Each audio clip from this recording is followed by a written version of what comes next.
Beliau adalah Menteri Kesehatan Republik Indonesia dalam Kabinet Indonesia Bersatu di era kepemimpinan Presiden Susilo Bambang Yudhoyono.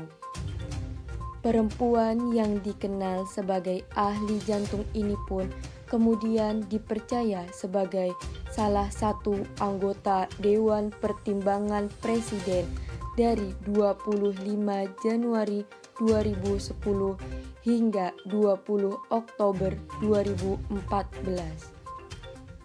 Sebelum menjadi Menteri Kesehatan, beliau bekerja sebagai staf pengajar kardiologi Universitas Indonesia.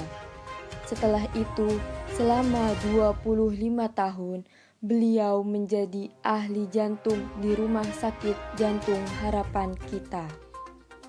Beragam penghargaan juga didapat oleh Siti Fadila Supari, seperti pada tahun 1987 beliau menerima The Best Investigator Award Fakultas Kedokteran Universitas Indonesia dan Best Young Investigator Award dalam Kongres Kardiologi di Manila, Filipina pada tahun 1988.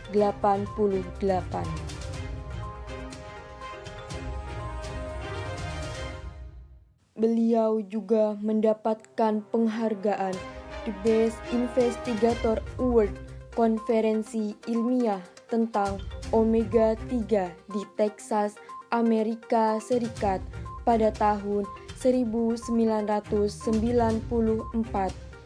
dan Anthony Mason Award dari Universitas Southwales pada tahun 1997. Sudah lebih kurang 150 karya ilmiah yang beliau buat telah diterbitkan dalam jurnal lokal, regional, dan internasional. Siti Fadila Supari diangkat menjadi Menteri Kesehatan pada tahun 2004 dalam Kabinet Susilo Bambang Yudhoyono.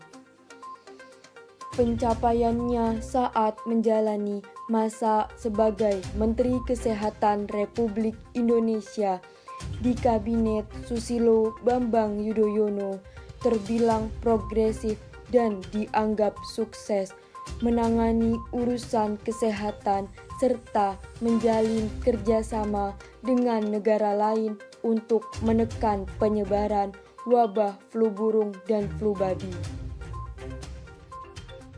Beliau memperkuat upaya pembudayaan hidup bersih dan sehat demi mencegah penyebaran penyakit berbasis lingkungan lewat surat keputusan Menteri Kesehatan Republik Indonesia nomor 852 tahun 2008. Dalam keputusan resmi itu, ia juga mendorong peran pemerintah untuk ikut berkomitmen meningkatkan akses air minum dan sanitasi dasar pada tahun 2015.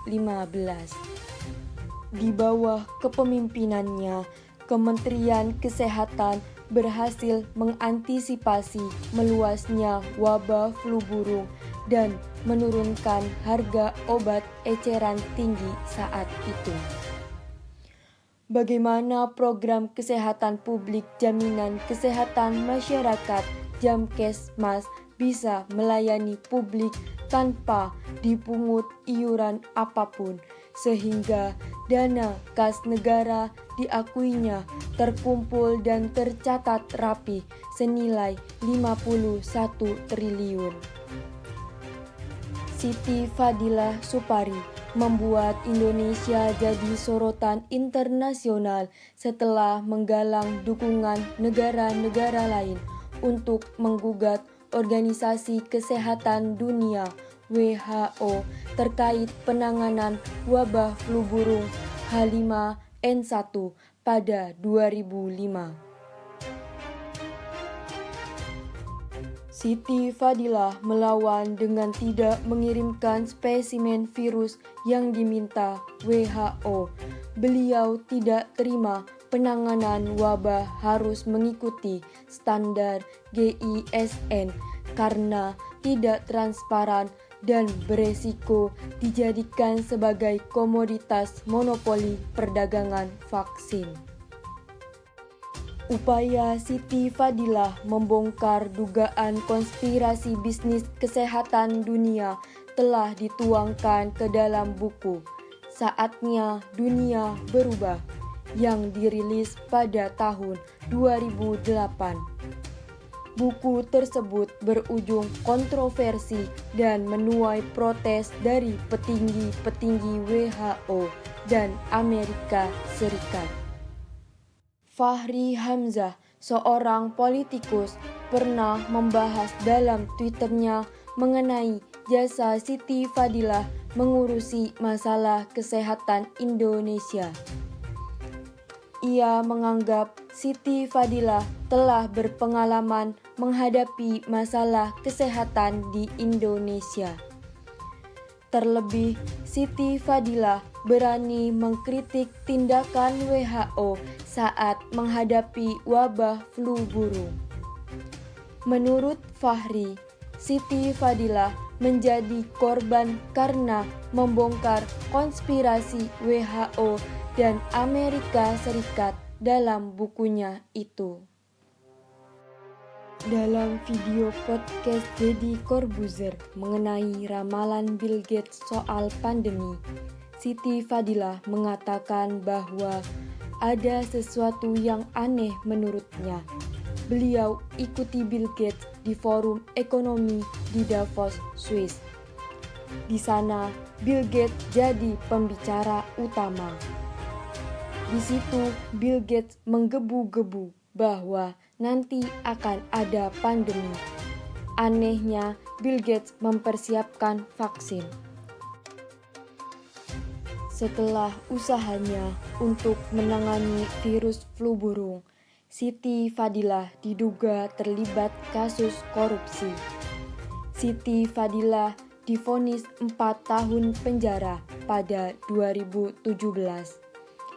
Ia diduga melakukan penyalahgunaan wewenang dalam pengadaan alat kesehatan guna mengantisipasi kejadian luar biasa pada tahun 2005. Ia juga diwajibkan membayar denda sebesar 200 juta rupiah.